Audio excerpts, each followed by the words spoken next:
The podcast that you're about to hear is not affiliated with or authorized by CoolGames Inc., Polygon, or Vox Media. It was made as a tribute to the CoolGames Inc. fan community. Now, enjoy the podcast, or I will possess you.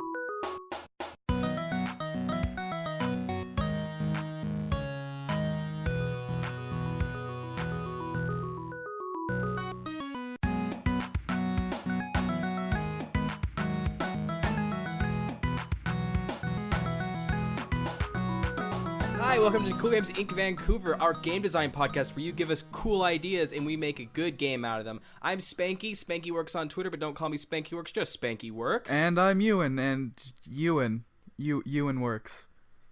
Yeah, you and I are going to do a good game today, right? With Spank. And... Okay, so last week we did Mario Party. Why don't you tell me how Mario Party did? All right, so Nintendo was very excited about our idea, and they were totally on board with it.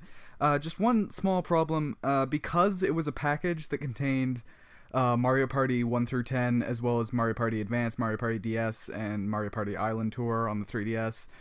And also Wii Party and Wii Party U and Rabbids Land Crash Bash, yeah. Because it had all of those, they decided it was best to sell that at a retail price of $450. Well, it makes sense. How did it sell? It sold. Let's just say it sold once or twice at least. However, one good thing, the aggregator score for this game, it shattered our previous goal of getting up to -1 out of 10. It got a whole 1 out of 10, which I think that's outstanding. And we're in the black. Yeah, I think that's something we can really be proud of. We should probably when they get the price down a little bit, if they ever do that for their Classics edition, then we'll put that on the box, the 1 out of 10 review score. Okay, I have a question. Mm-hmm. It was just announced that the Wii Virtual Console, or Wii Shop channel in general, is shutting down. We didn't, distribute this through the Wii Shop channel, did we?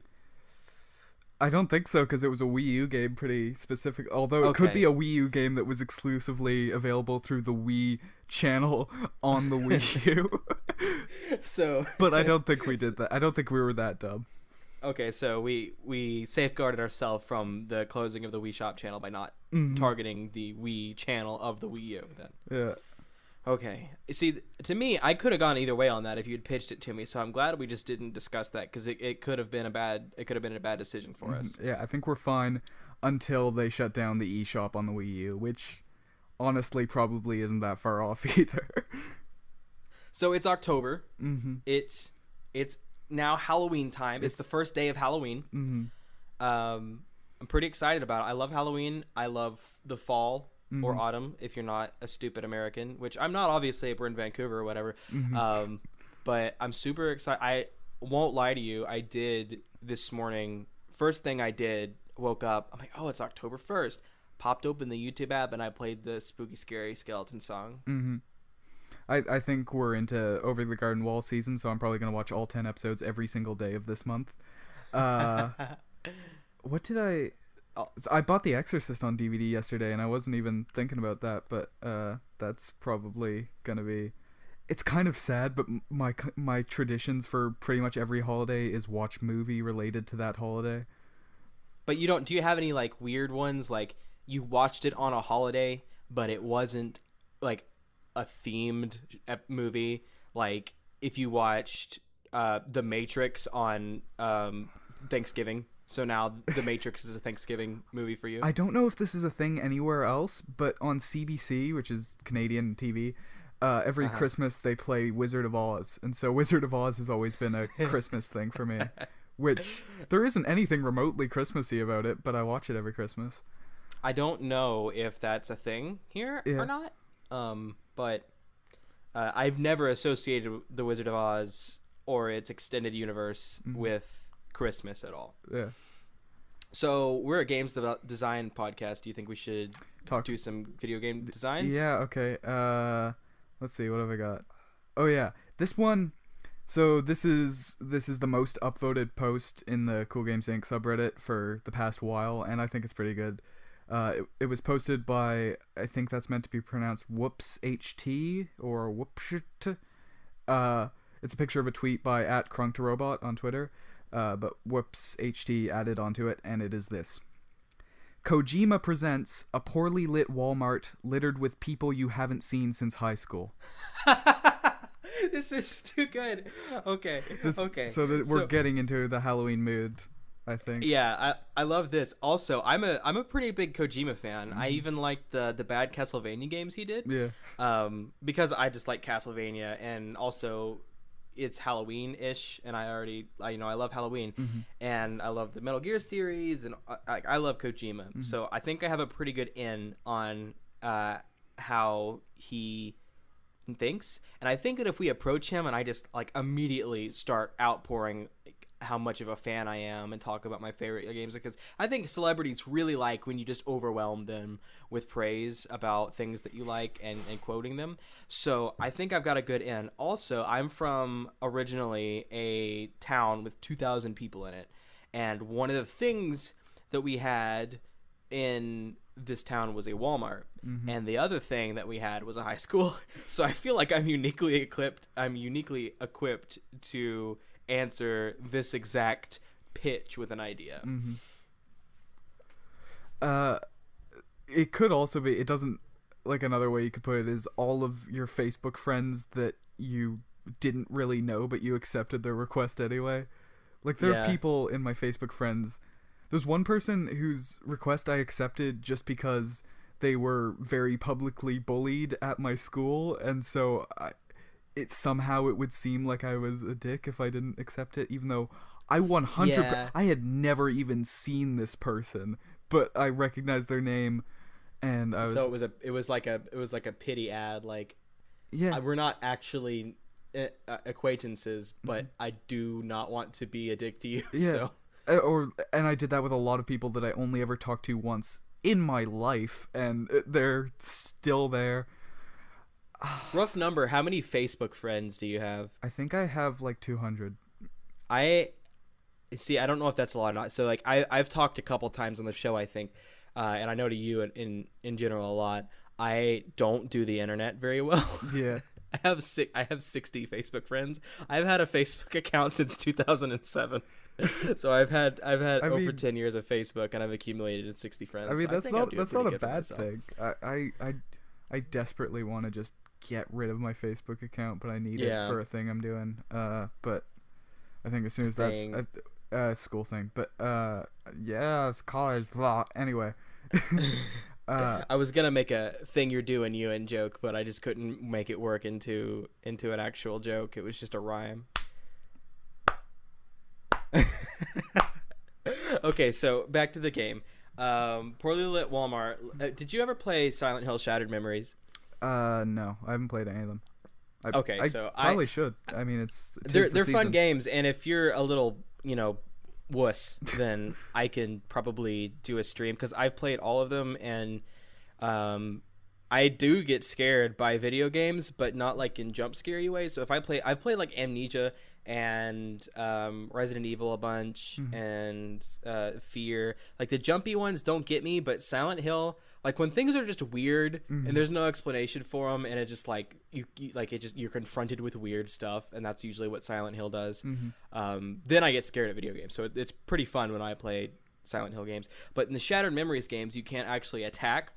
You're basically running away and like doing some like very quick puzzle solving and like kind of navigation puzzles as you run away in order to get away from the monsters. And there are sequences when it cuts back to you, the player, in a therapy session, and it'll just like give you a little draw colors on this house, and like it'll be kind of like a psychoanalytic thing. But then like when you go into the game, the next game section, the house will be the colors that you colored it. It was actually a pretty unique game, and I wish they'd make more kind of like it.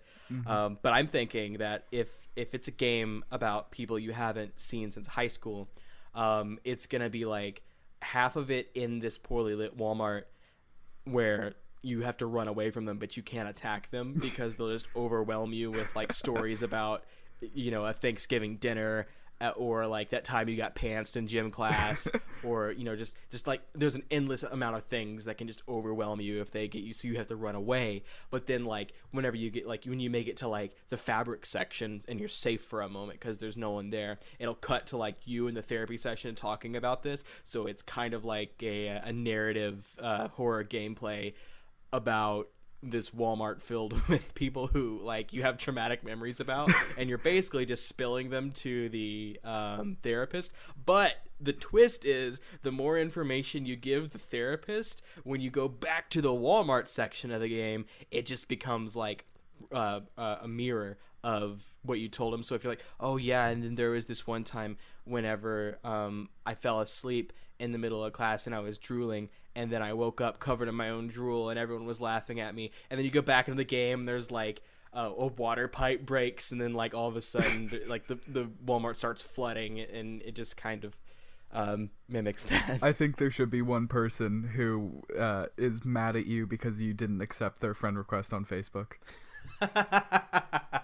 And that's like and that's like the one where so in Silent Hill there's sometimes like human characters that you'll just encounter, and your player character and that character will have like conversations like normal people, even though you're in frickin' Silent Hill and crazy stuff is happening. Yeah. So that's part of like an intentional uncanny valley they do. I think that's partly how they act, these Facebook friend people, where they're not really dangerous, but like while everyone else is trying to like, you know, chase you and kill you with you know, high school stories or whatever, this person isn't trying to kill you, but like will always just show up. Like you make it to the fabric section and you're safe, and that person would show up and just be like, so why didn't you add me? I mean, like I sent you a request and then it's been like a week and I just don't know why you haven't added me. And like no immediate danger, but just enough to like freak you out that person is still there. Yeah. And I think this should have some, like, this feels like it would be able to scare you not through jump scares or whatever, but through actually getting under your skin and getting a bit creepypasta-y. Like if it does the game One Shot does this thing where after playing it for probably 2 minutes, it will know your name just by taking it from your Steam account, which creeped the hell out of me. If it does any like stuff like that, like maybe if it finds it, like it uses your real name that from your Steam account and then uses that to find your Facebook account and then connects your friends with it, I think it could do something similar. This is actually like a really good idea, and I kind of don't want to put it in the podcast and instead just make it into a game because I love it. This is something. So I just want to say this is something that you're kind of better at talking about because you're properly out of high school. I'm 1 year removed from high school.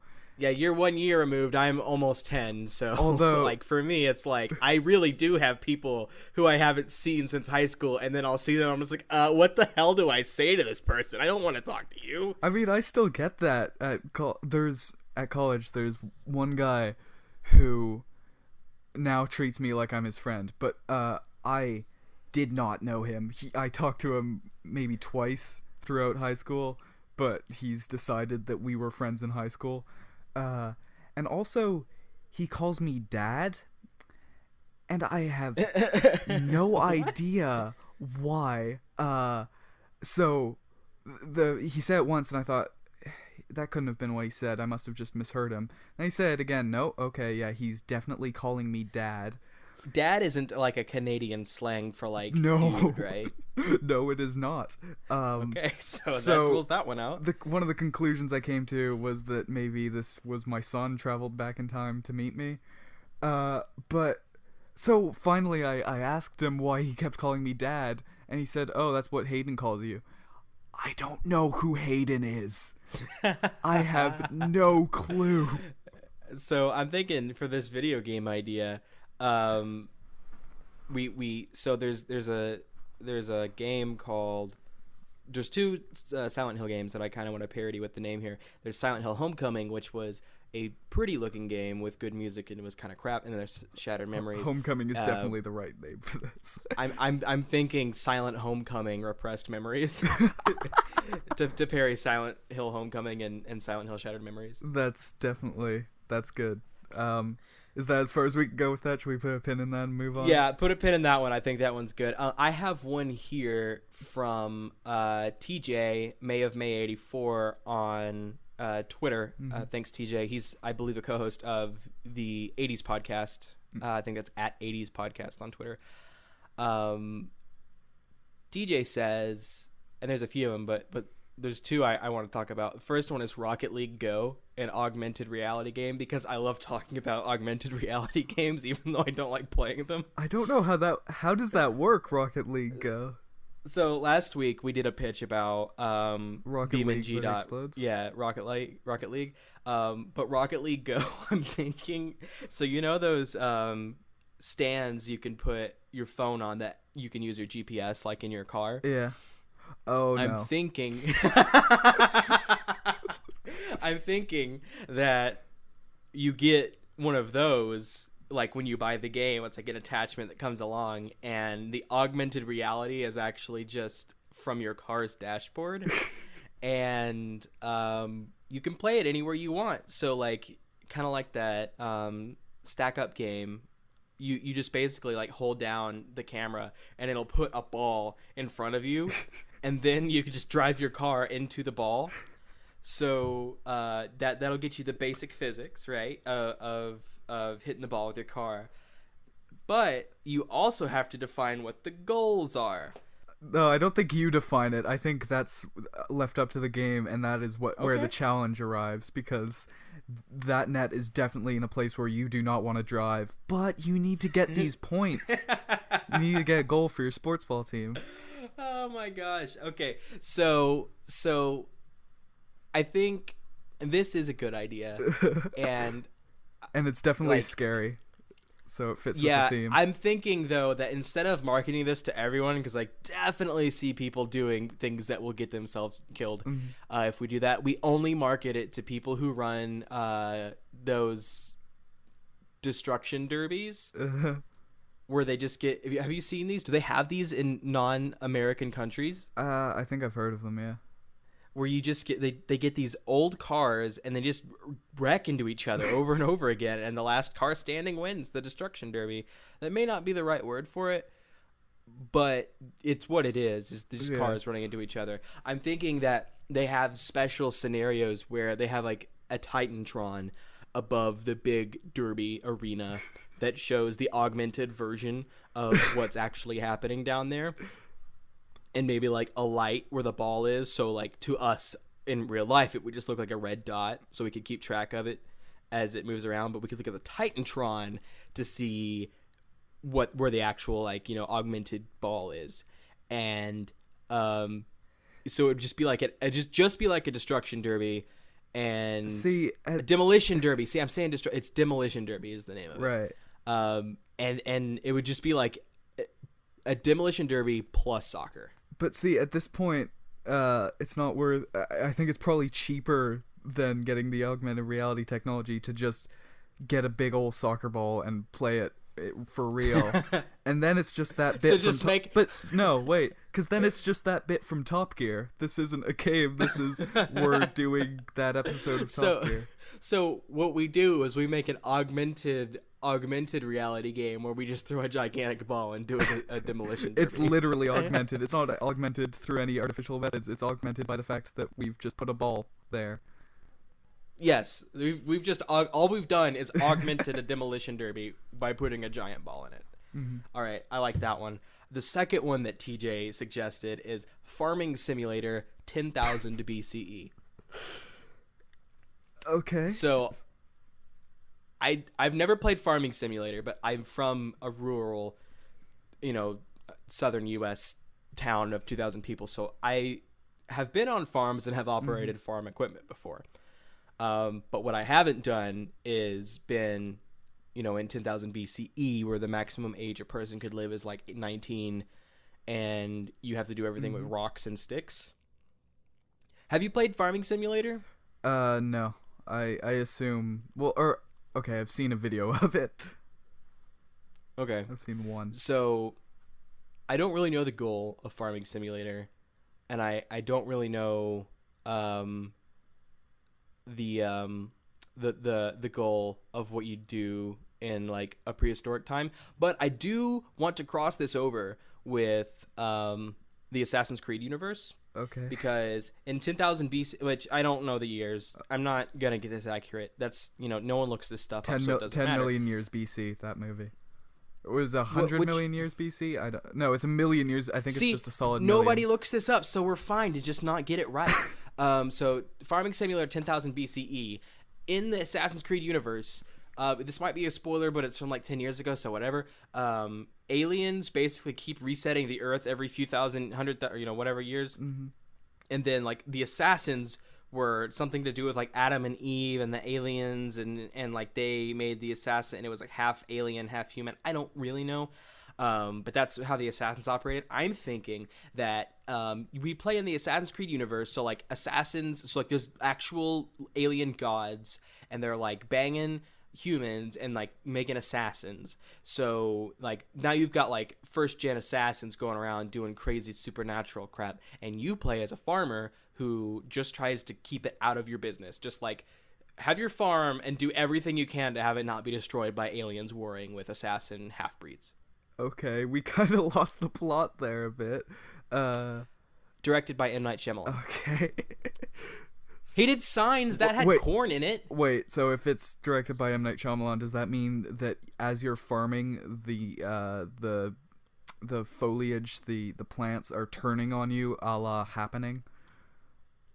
Yeah, I think so. I mean, it's M. Night Shyamalan. He's never produced a bad movie. No. I think we can leave this in his. I think we can leave it up to M. Night Shyamalan, because I don't think he'd make a bad choice. No.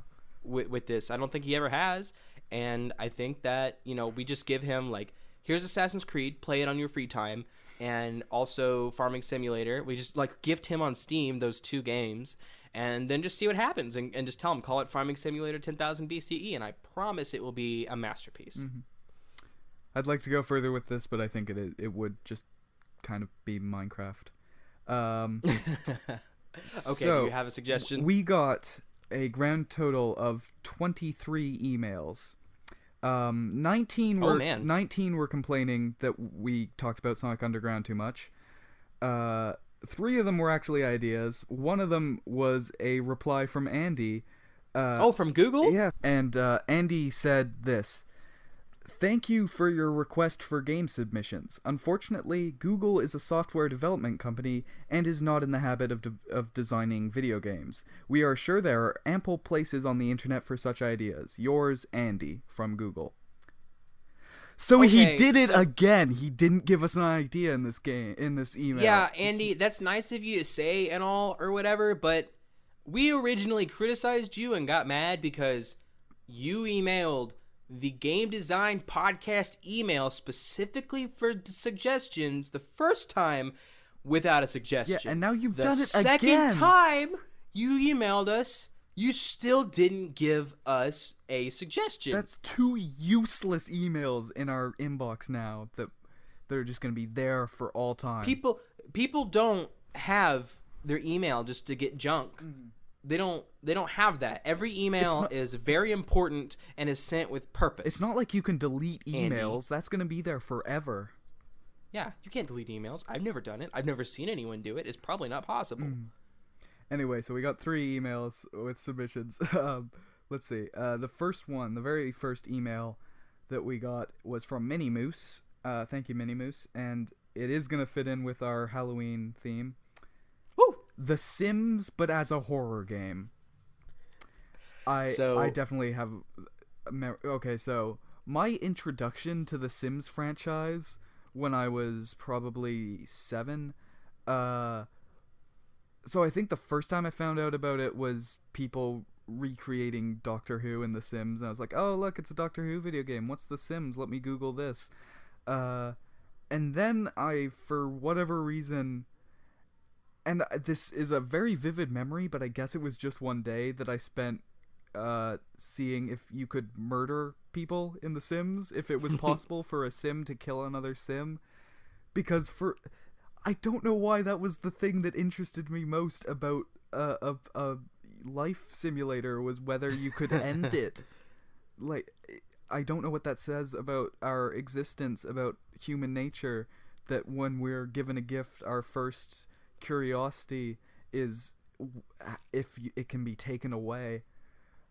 I was gonna say to Mini Moose, they threw on the suffix they threw on at the end that this time it's a horror game. But in my experience, The Sims has always been a pretty horrifying franchise, either as a player who takes it seriously. I definitely know where to take this now. So, okay, it's The Sims, but you are not controlling the Sims. You are one of the Sims, and oh gosh, you are unable to control what is happening.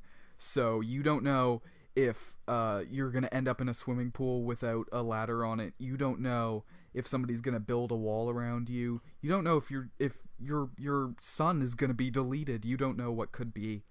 You are at the mercy of the player.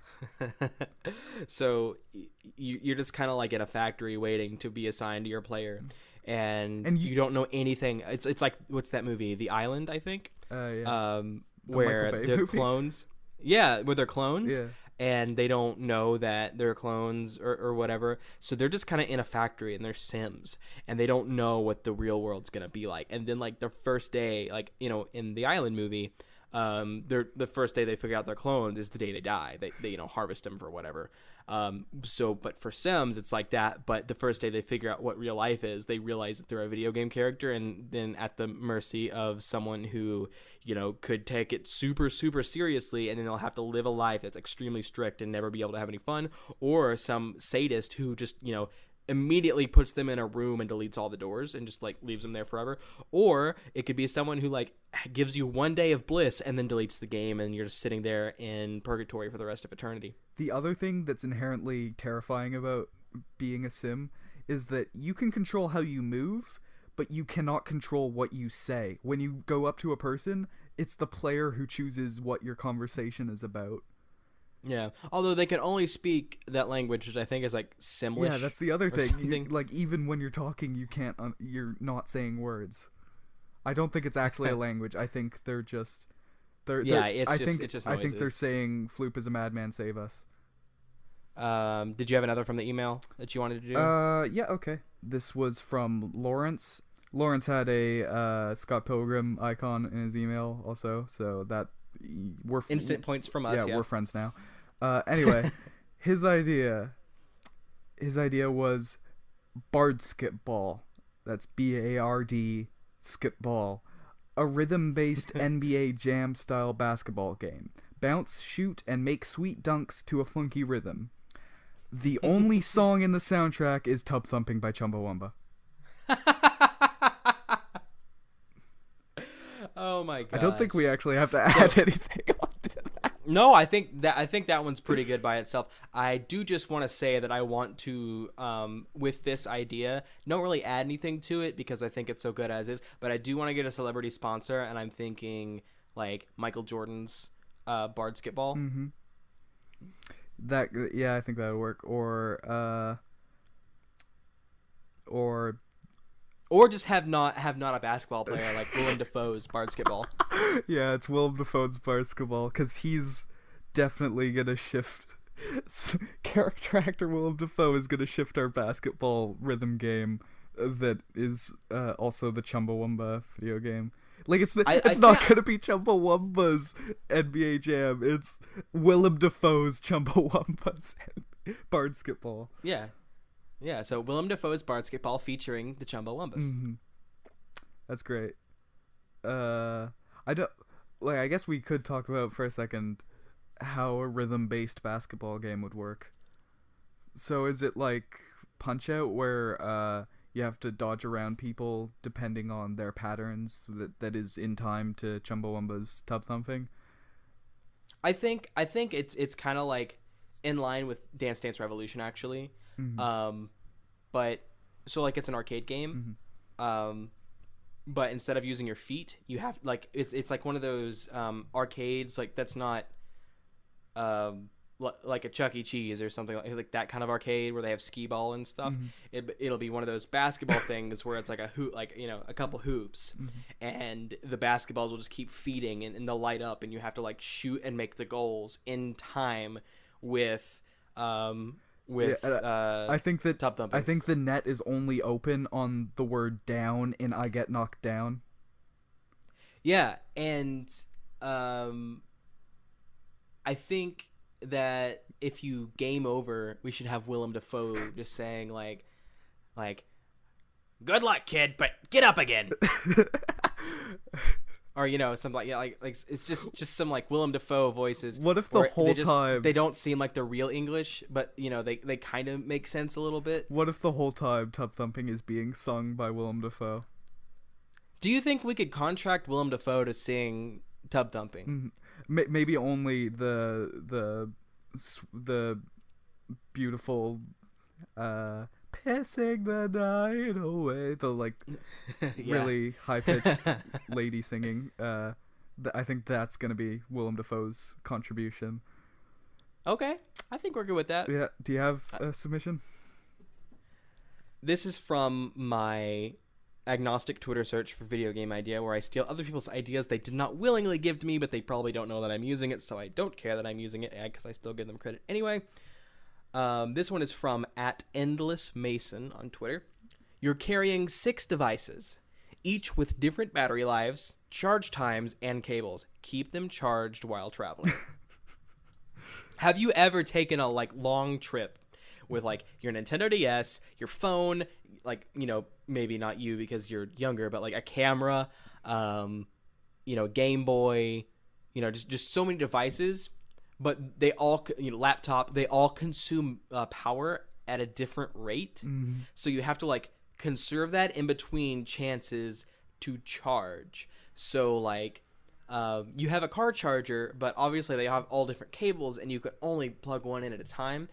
And you have to keep them all charged as you go. So I'm thinking the difficulty is, it's almost like a roguelike game where you choose like FTL, where you can choose your ship and your your team or whatever, and then you just go into the world.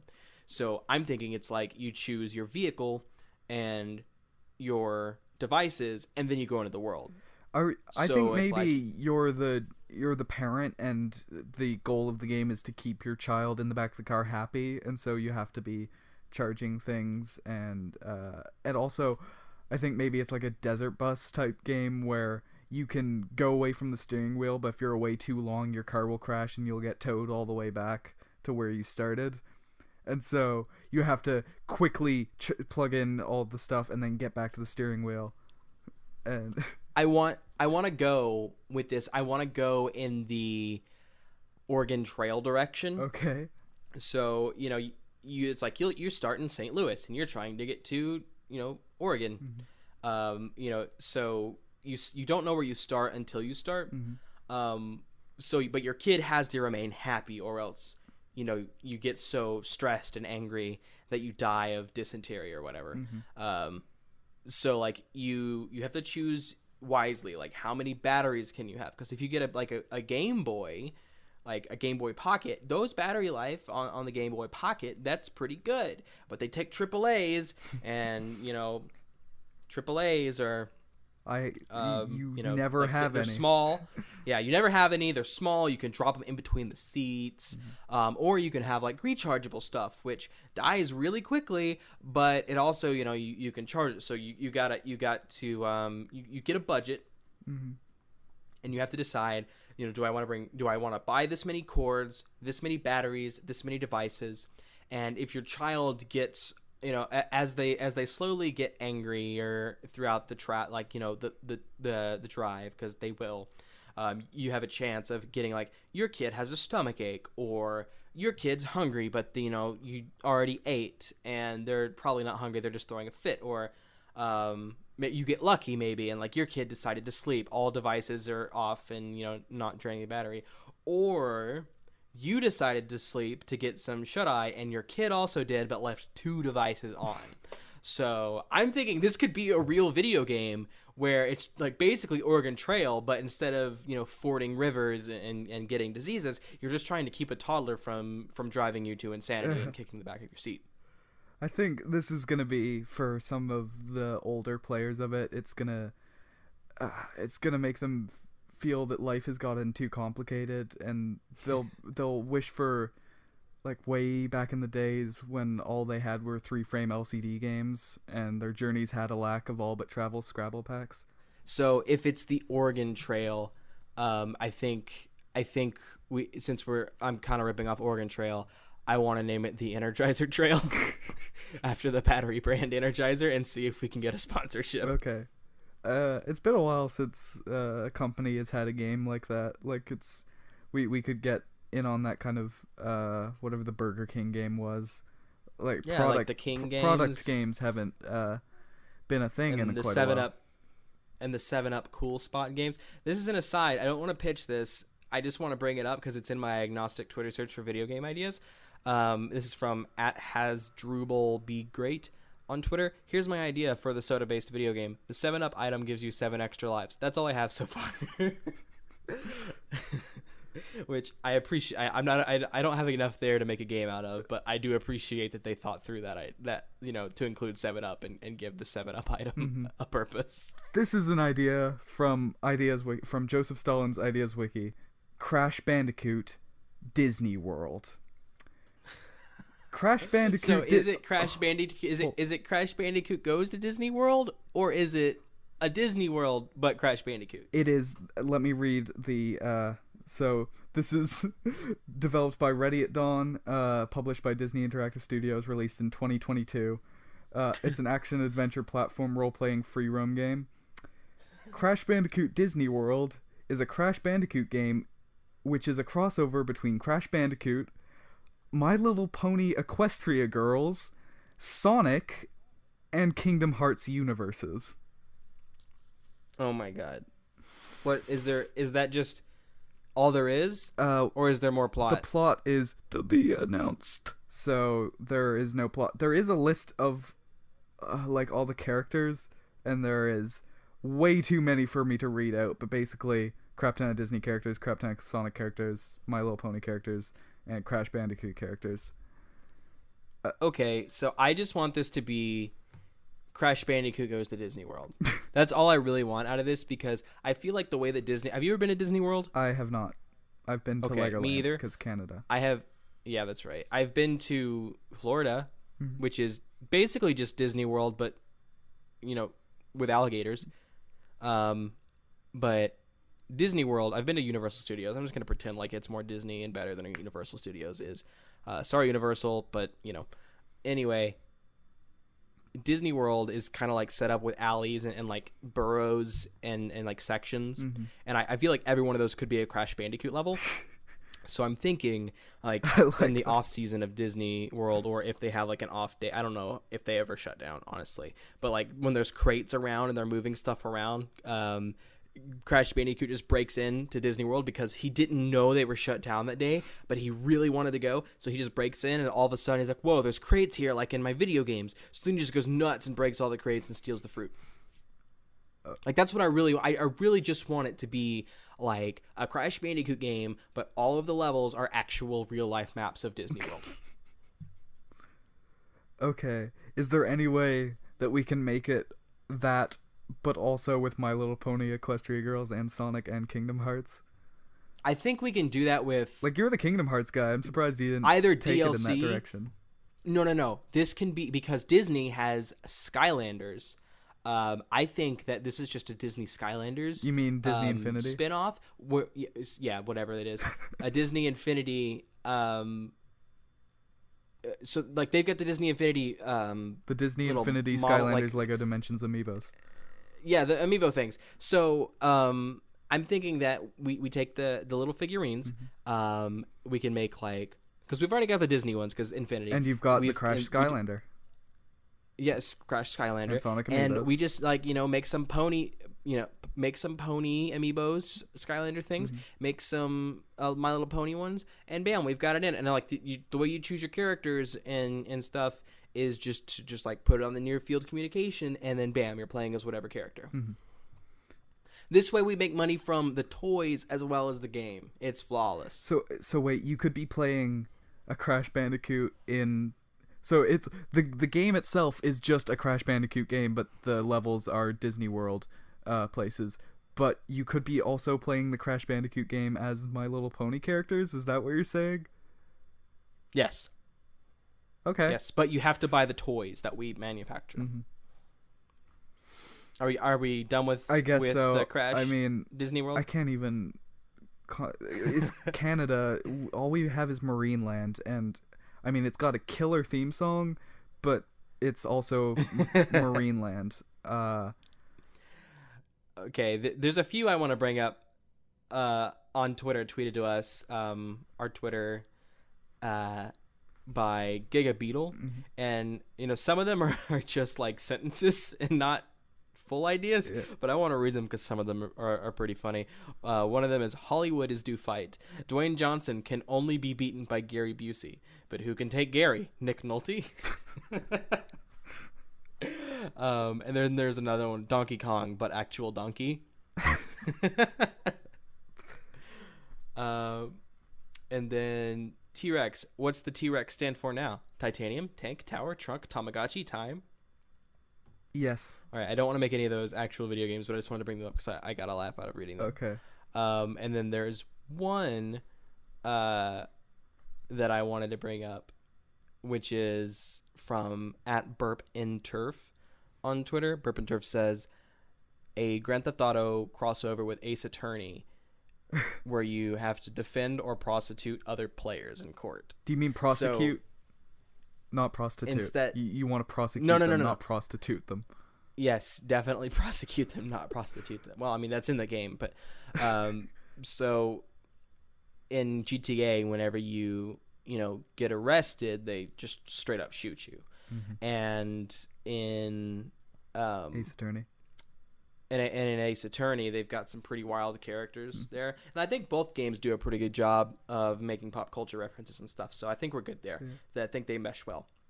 But I'm thinking that instead, it just replaces the mechanic of the police shooting you and you just respawning at the hospital.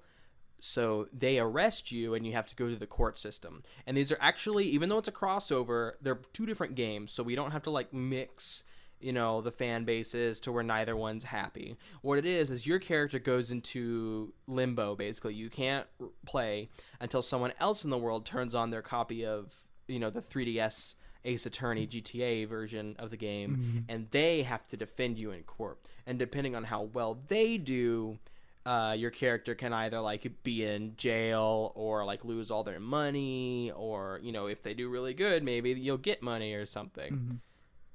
I like this idea because GTA is what it is. It's fun, but the aesthetic, which is it's political, social commentary, and all other kinds of social satire, and it's what it is. But I would enjoy it more if I was playing a GTA style game as all of the crazy characters from Ace Attorney, where playing GTA, but every single name is a pun of some kind.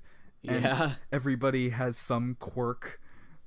Can you imagine the you're driving a car down a sidewalk mowing down people, but every single person is completely unique and has some kind of quirk. Oh, there goes the clown. Oh, there goes the ventriloquist. There goes the chef. There goes some woman with breasts. Some woman with what? With prominent breasts. Oh, okay. So I mean, it's Ace Attorney. Here's another. I feel like now that we've gotten a little bit more popular, which no mean to brag or anything. Now that we've gotten a little bit more popular, there's more requests coming in, I think, and not all of them are things that I think we can fit into a single podcast. But I do want to, like I did with the other ones, bring them up. And I don't know, and the reason I don't want to pitch this is because I don't know anything about Danganronpa. But this one is from the subreddit Sperry Monster, and it says Dangan Ron Paul. And I don't know if you know much about Ron Paul. I don't know about. But, I don't know anything about either of those.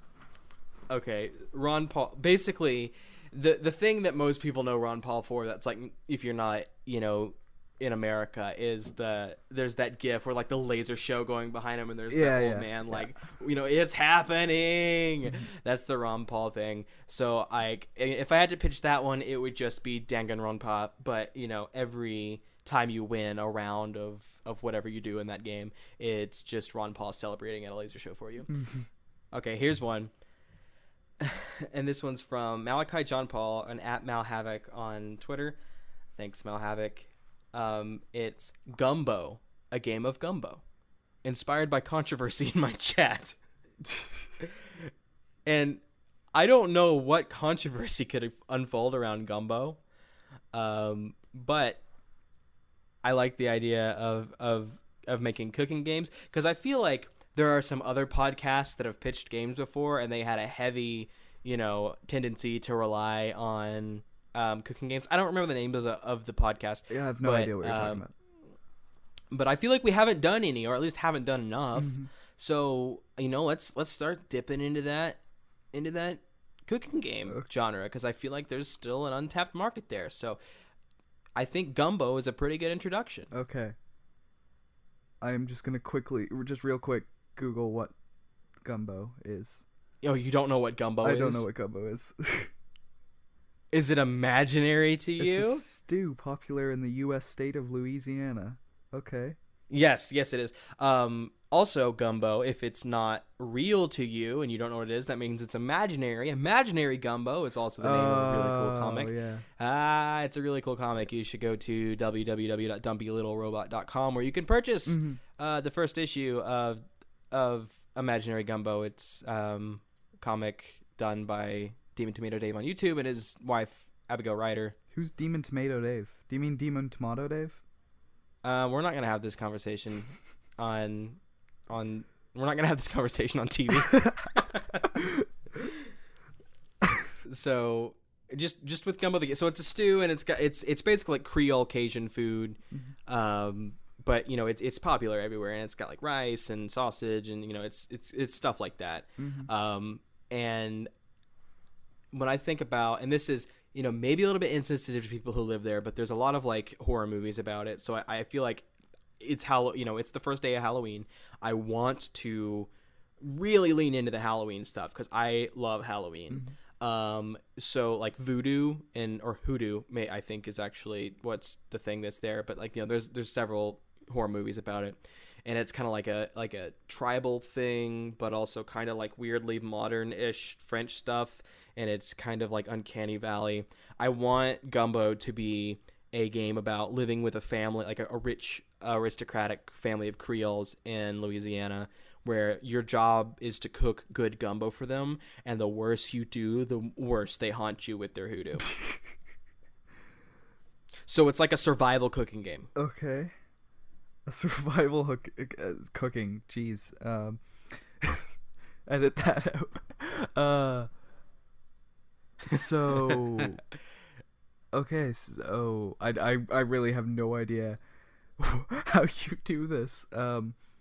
So it's just a cooking game, but if you mess it up, then you die, or you get haunted, or well, kind of, yeah. So like it's kind of like Outlast or the similar kind of games where most of it isn't actually combat. So like if you screw up, so let's say like you get a puppy and like it's living with you or whatever, and then like you go to work and you really fuck up the gumbo that day, and then like the family's super creepy to you, and then you come home and your puppy's missing, and it just like slowly eats away at your psyche. So like, where'd my puppy go? And then like the worse that you keep fucking up the gumbo or whatever, just the worst stuff happen. And then you make good gumbo one day and you come back and your puppy's there, and it's like super weird. So you start getting this idea that the gumbo that you're making is directly affecting how well your life is going, but then you don't know how to quit because you don't know if quitting your job will just keep your life as is, or if, since you've started making good gumbo, the family will get really mad that you quit and just like super fuck your life up.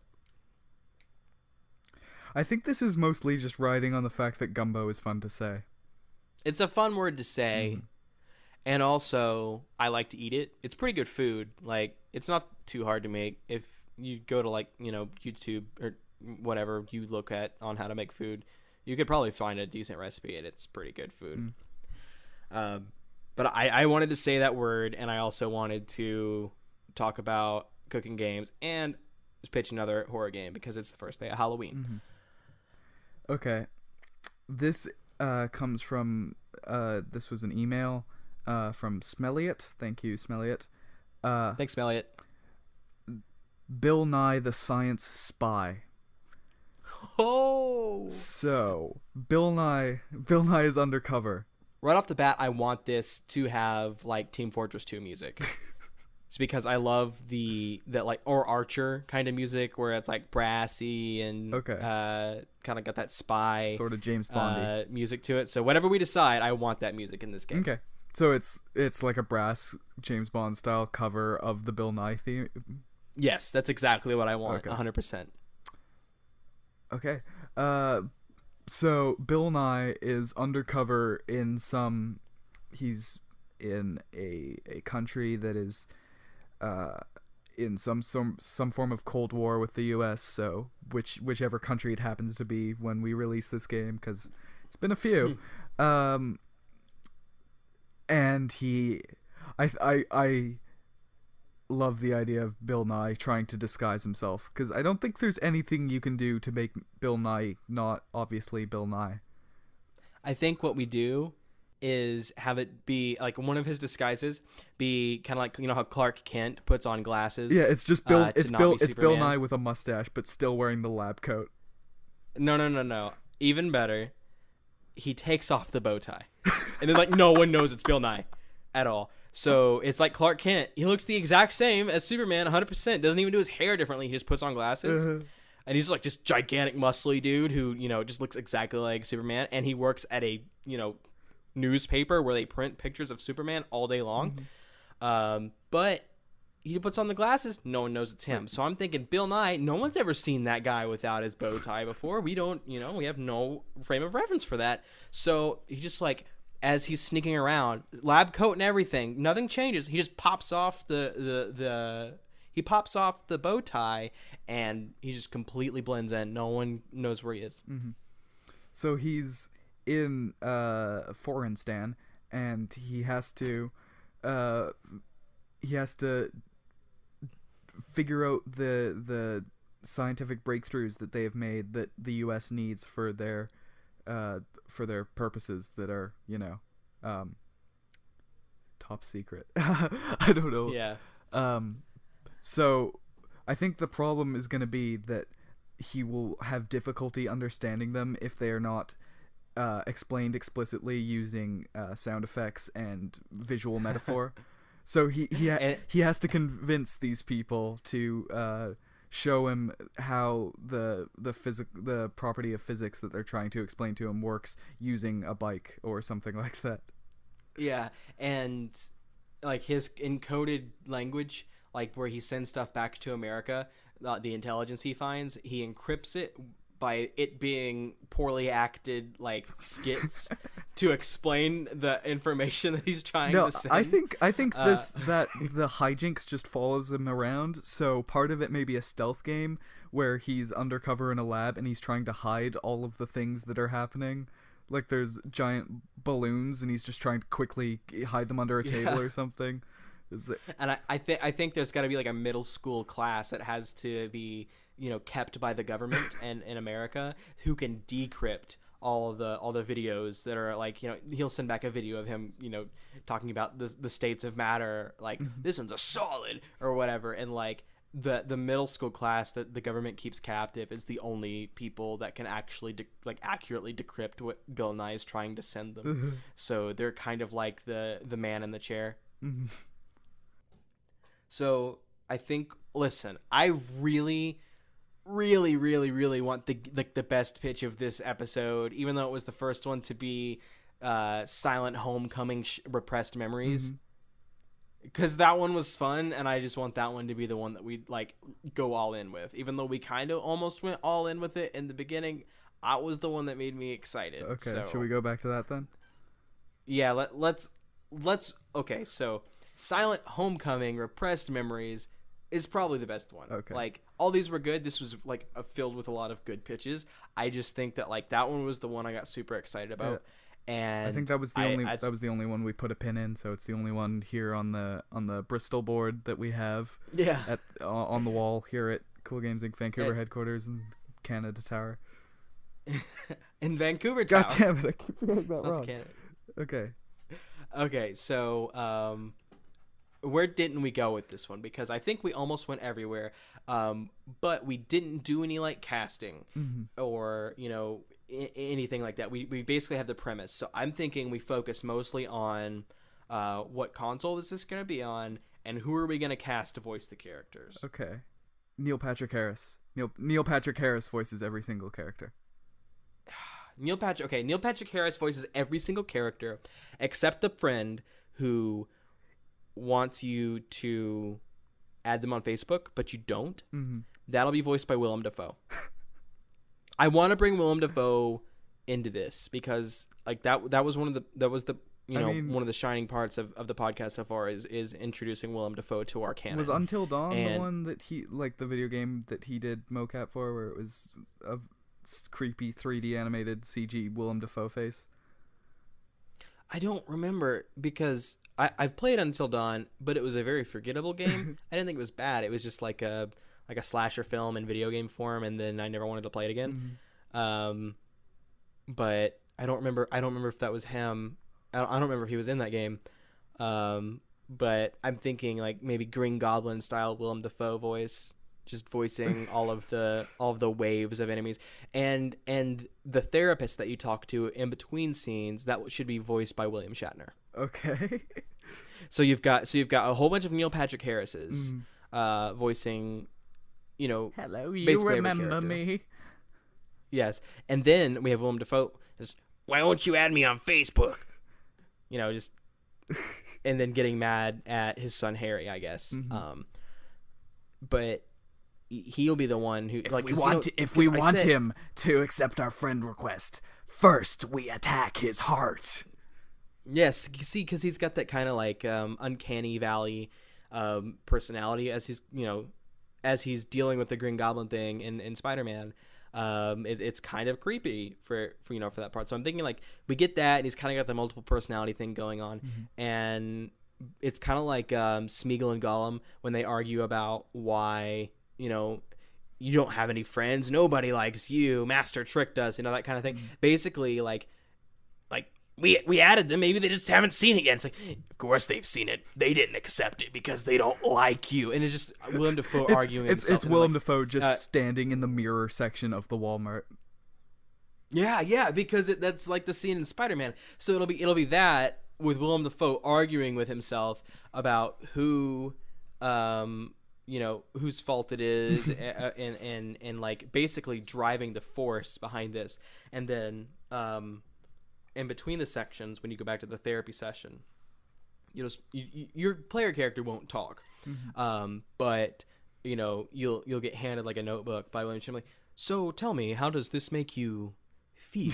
How does these images present themselves in your mind? And it'll just be like that, and we won't have it be a different character. It'll be like we'll get the dudes at Call of Duty who make like they did I think Kiefer Sutherland. They did Kevin Spacey Kevin Spacey. They did Kevin Spacey. I think they did the guy Kit Harington from Game of Thrones. I have no idea. And that movie Pompeii. I think they did him in one of the more recent Call of Duties. We'll get them because they're real good at making like humans, and we'll just get like current age William Shatner. Okay. In our game as the therapist. Okay. I could probably pull some strings. I'll find him. I went to the same elementary school as William Shatner, so I could probably. I think. Is that real? Yeah, that's real. I think my parents have like met his mom. Okay. Well. I mean, he's Canadian.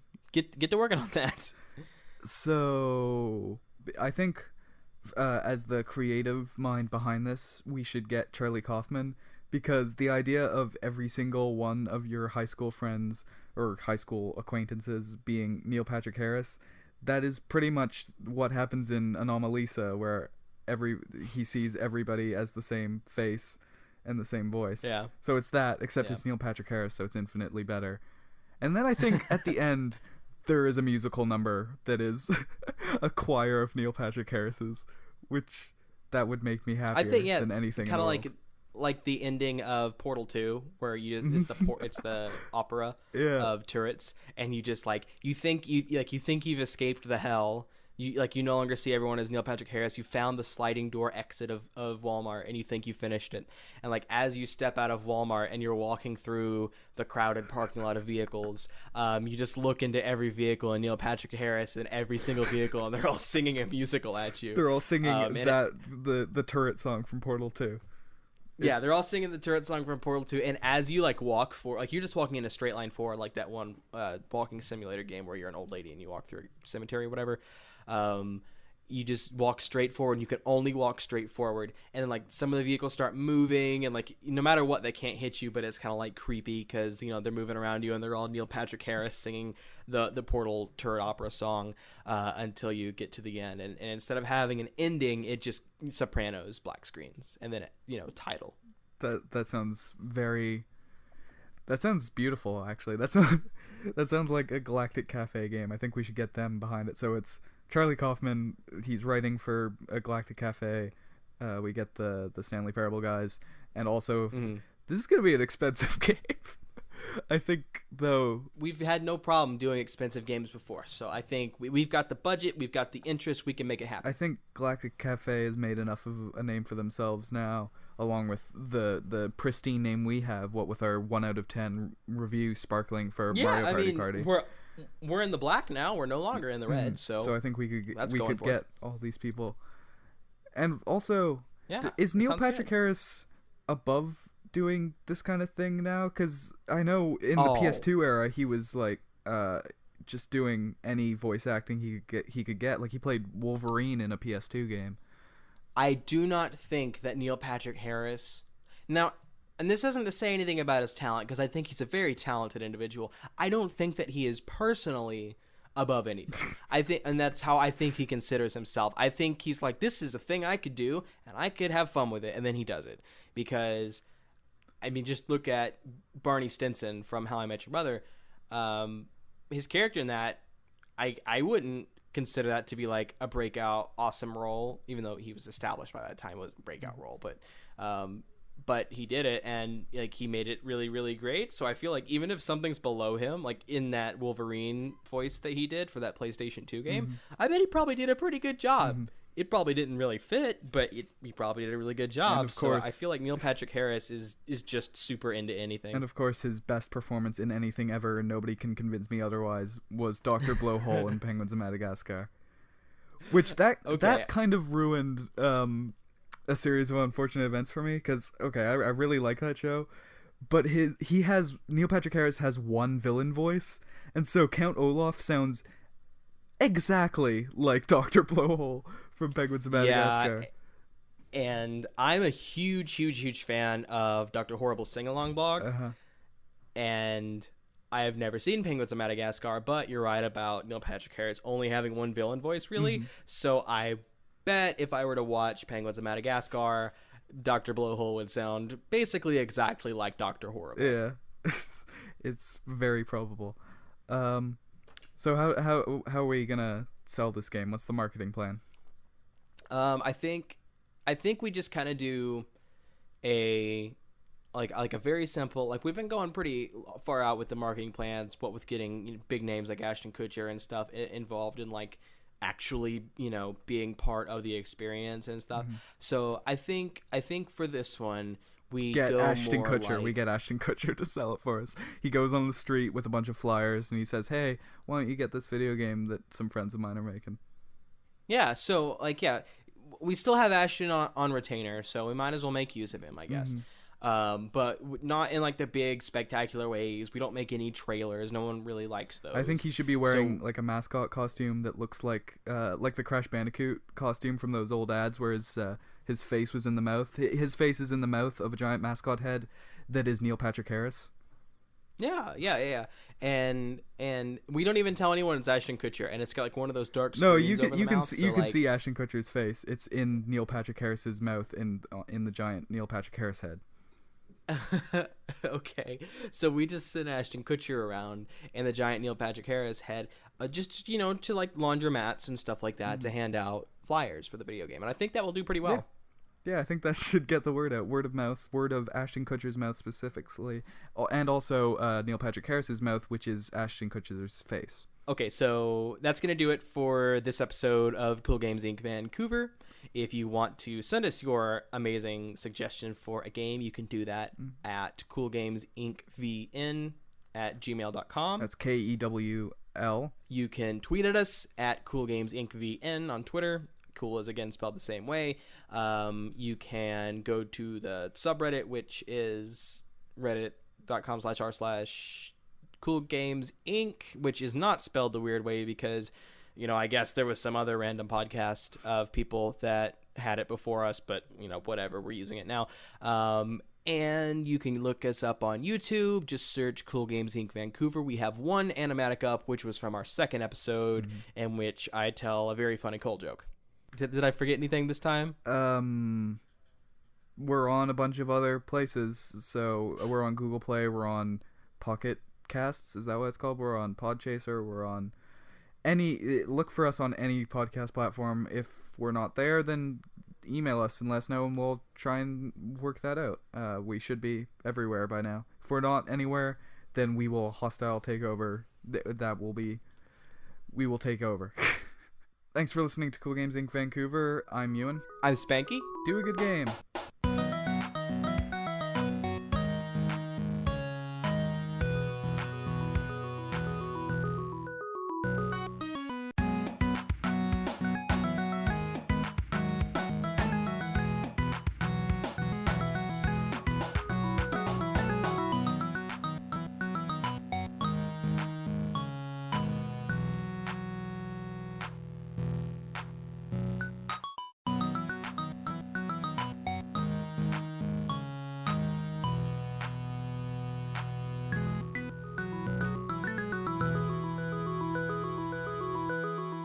Okay, well, I think that's going to be it for Cool Games Inc. Vancouver. Thanks for joining in, and I'm glad you gave us suggestions so we could do a good game for you. Bye! Okay, that was abrupt. Did you want me to do that? I mean, no, that's cool. We didn't say our names like we usually do. Oh, yeah, okay. So let's do that again. No, we're leaving that in. We're leaving all of this in.